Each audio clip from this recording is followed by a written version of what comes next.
Assalamualaikum students, I hope you are fine. Welcome to Psychology with Muqaddas. Today we are going to study lesson number 41, Brain and Motivational States, Sleep and Dreams. So sleep is very important motivated behavior. And what is sleep, what is the function of sleep, this is the important question. और कुछ animals जो हैं वो ज़्यादा सोते हैं, and जैसे कि कैट है 2/3 of their life they spend in sleeping, and कुछ एनिमल्स जो हैं वो लाइट स्लीपर्स हैं. और स्लीप इज साइक्लिक होती है, और every night you take sleep, so you feel sleepy the same time every night and wake up the same time every morning. Sleep is purposive, and that each time an animal needs to sleep, it would seek its own location.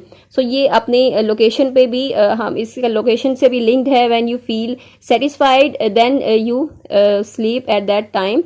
So sleep as a high priority for survival. तो survival के लिए भी बहुत ज़रूरी है sleep. And circadian भी है एक, और बायोलॉजिकल रिदम इंपॉर्टेंट इन्फ्लुएंस है बिहेवियर पर. Our sleep is governed by our internal clocks. तो हमारी अपनी सबकी इंटरनल क्लॉक्स हैं. And how does one determine their clock, और इज इट बायोलॉजिकल डिटर्मिंड? क्या ये बायोलॉजिकल डिटर्मिंड होती है, या सबके अपना जो है वो एक हम खुद इसको चेंज कर सकते हैं, सेट कर सकते हैं? सो ये एक्सपेरिमेंट किया था उन्होंने, कि एक एक्सपेरिमेंट किया था जितने स्टूडेंट्स लिए थे कुछ, और उनको जो है कुछ इस तरह के रूम्स में बंद कर दिया था जहाँ पे कोई क्लॉक नहीं है, कोई विंडो नहीं है, और इन्हें बिल्कुल भी टाइम का अंदाज़ा नहीं है कि बाहर क्या टाइम है. और जब भी डिमांड करेंगे कोई कि ब्रेकफास्ट चाहिए, या उन्हें लंच चाहिए, या डिनर चाहिए, तो वो उनको तब प्रोवाइड कर दिया जाएगा. बट उन्हें टाइम का कोई अंदाज़ा नहीं किसी भी तरह हो सकता था कि टाइम इस वक्त जो है वो दिन है या रात है. तो ये एक्सपेरिमेंट किया था उन्होंने, और फिर इनका जो है वो एक्सपेरिमेंट का रिजल्ट ये था, एविडेंस यही था कि every person has is internal clock. और कुछ इस तरह के स्टूडेंट्स थे जो कि टाइम पे अपने अर्ली जो है वो स्लीपर्स थे, और वो अर्ली राइजर्स भी थे. लेकिन जब ये एक्सपेरिमेंट हुआ तो उनके जो स्लीप है पैटर्न वो चेंज हो गया, और उनको जो अर्ली स्लीपर्स या अर्ली जो है वो राइजर्स थे, वो लेट नाइट स्लीपर्स हो गए, एंड लेट नाइट लेट जो है वो मॉर्निंग में उठना शुरू कर दिया उन्होंने. सो ये लेट राइजर्स हो गए. तो ये था उनका एक्सपेरिमेंट, और ये उन्होंने प्रूव किया कि जो स्लीप है बायोलॉजिकली डिटर्मिन्ड है. Every person has his own internal clock. और ये इंपॉर्टेंट एमसीक्यूज भी हैं, और sleep is governed by our internal clock, ये इंपॉर्टेंट एमसीक्यूज हैं. एंड देन ये क्वेश्चन भी एग्जाम में आया हुआ है कि कैसे ये डिटर्मिन करते हैं. एक्सपेरिमेंट जो है वो इसमें आपने यही वाला लिखना है. And then question still remains, why spend 1/3 of life in sleep? About 25 to 30 years we spend in sleep. So sleep अगर deprivation है तो that is not good. हमारी जो cognitive है, emotional responses हैं, वो affect होंगे. It reduces our attention and affects our memory, and ये इसके बहुत ज़्यादा negative consequences हैं. And then characteristics of sleep. Sleep की characteristic क्या हैं? हर animal में, हर species में sleep differently होती है. कुछ जो है species को ज़्यादा sleep चाहिए, कुछ को कम चाहिए. So home territory important है sleep के लिए, because it give us the sense of safety.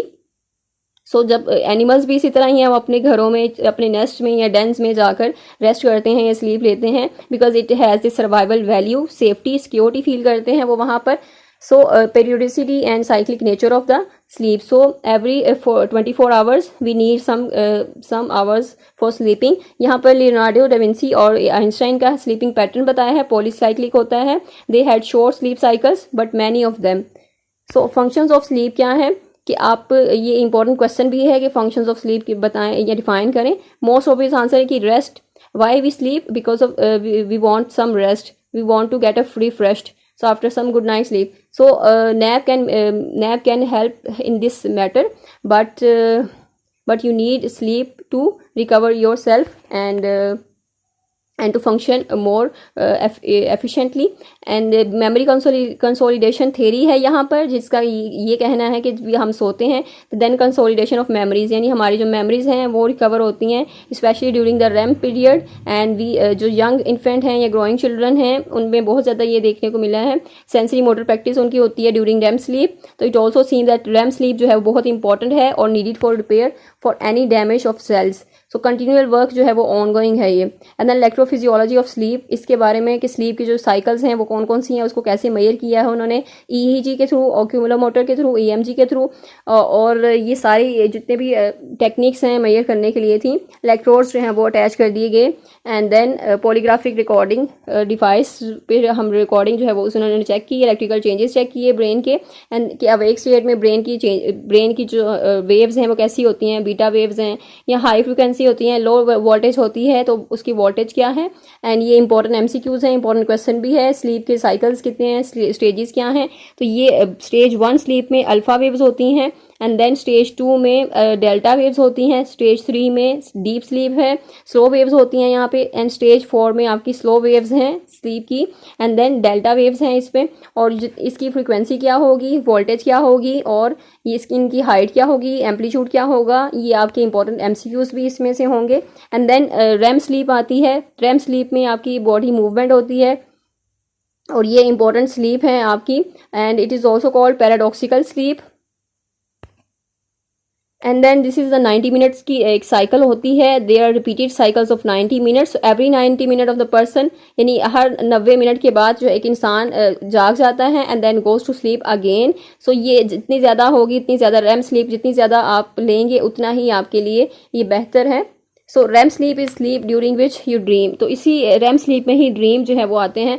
RAM sleep is a important topic, और ये आपका एमसीक्यूज और आपके ये डिफरेंट जो क्वेश्चंस हैं, शॉर्ट क्वेश्चन, उसमें भी आ सकता है रैम स्लीप के बारे में। तो रैम स्लीप के कॉन्सेप्ट हमने क्लियर करने हैं। और ड्रीम्स जो है वो कब आते हैं, तो ड्रीम्स भी रैम स्लीप में ही आते हैं। And dreams are difficult subject, और इस तरह की कुछ थियरीज हैं जिन्होंने प्रूव किया है why dream occur during REM sleep. Freud ने जैसे कि बताया था कि dream express unconscious desires. So what if you deprive someone of sleep, अगर किसी जो है वो कोई स्लीप ना ले तो उसके लिए क्या डेप्रीवेशन होगी, उस पर क्या इफेक्ट होगा, उसका कॉन्सिक्वेंसेस क्या होंगे उसके। तो it leads to really disasters consequence, और आपकी कॉग्निटिव एबिलिटीज़ डिस्टर्ब होंगी, आपके इमोशनल रिस्पॉन्सेज वो भी डिस्टर्ब होंगे। And can you train to sleep more or less, yes. यहाँ पे डाविंसी का केस है जिन्होंने हर 4 आवर्स के बाद उनकी स्लीप थी 15 मिनट्स की, तो इन्होंने अपने आप को इस तरह से कर लिया था, एडजस्ट कर लिया था। बहुत बड़े वो प्रोलिफिक आर्टिस्ट थे, आर्किटेक्ट थे, साइंटिस्ट थे, राइटर थे। एंड देन स्लीप डिसऑर्डर्स कौन कौन से हैं, स्लीप एपनिया है, इंसोमनिया है, हाइपरसोमनिया है, नॉक्चुरल मायोक्लोनस है, नार्कोलेप्सी है, स्लीप पैरालिसिस है, and then brain correlates. So sleep apnoea है, ये यहाँ पर जो लोग ये डिसऑर्डर से सफ़र कर रहे होते हैं उनके लिए जो जागना, हर रात को वो जागते रहते हैं बार बार, because they can not breathe. तो we stop breathing and therefore wake up repeatedly, और बार बार उठते हैं सांस लेने के लिए। तो this is the most dangerous disorder sleep apnoea. Nocturnal myoclonus है, ये ट्विचिंग ऑफ द लेग्स है, यानी रेस्टलेस लेग्स होती हैं आपकी, और बार बार जो है वो इस तरह ट्विच करती हैं तो इनवॉलंटरी, जिससे आप जाग जाते हैं। और नार्कोलेप्सी है, नार्कोलेप्सी भी बहुत डेंजरस है डिसऑर्डर, इसे रैम अटैक भी कहते हैं। दिस इज़ वेरी सीरियस, ये कभी भी आपको अटैक हो सकता है, यानी सडन अटैक है। आपके मसल स्टोन जो है वो इस तरह वीक हो जाएंगे और आप सो जाएंगे किसी भी वक्त, यानी आप कार ड्राइव कर रहे हैं, आपको ये अटैक होता है रैम का, तो आप वहीं पे सो जाएंगे।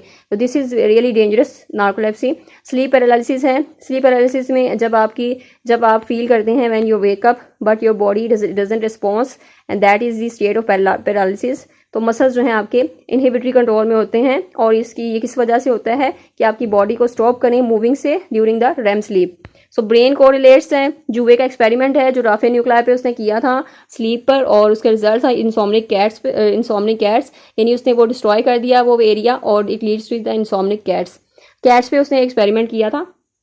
And then Moruzzi and Magoun का एक्सपेरिमेंट है, उन्होंने रेटिकुलर फॉर्मेशन पे किया था of animals, and electrical stimulation दी leads to desynchronisation of all activity of the brain. So sleep animals wake up, awake becomes alert. So ये इन्होंने different experiments करके चेक किया है स्लीप का इफेक्ट क्या होता है आपके बिहेवियर पे, और आपके बिहेवियर को कैसे इफेक्ट करती है स्लीप, कैसे कंट्रोल करती है आपके बिहेवियर को। अगर वो अच्छी आपने स्लीप ली है तो आपका बिहेवियर जो है वो उस तरह अच्छा होगा, और अगर आपकी स्लीप जो है वो डेप्रीवेटिव स्लीप है या फिर वो अच्छी आप उस तरह क्वालिटी स्लीप नहीं ले रहे, तो it will affect your behaviour. And the locus coeruleus है, उन्होंने यहाँ पर इंपॉर्टेंट है कुछ न्यूरोट्रांसमीटर स्लीप के हवाले से, कुछ ब्रेन के एरियाज इंपॉर्टेंट है जो स्लीप में उनको बताया गया, उनको हाईलाइट किया गया, और इंपॉर्टेंट एमसीक्यूज हैं आपके। And I hope I made it clear. This was today's lecture. If you have any confusion just write in the comment box, and if you like the lecture also write in the comment section. So मिलते हैं next lecture में। Till then take care, अल्लाह हाफिज।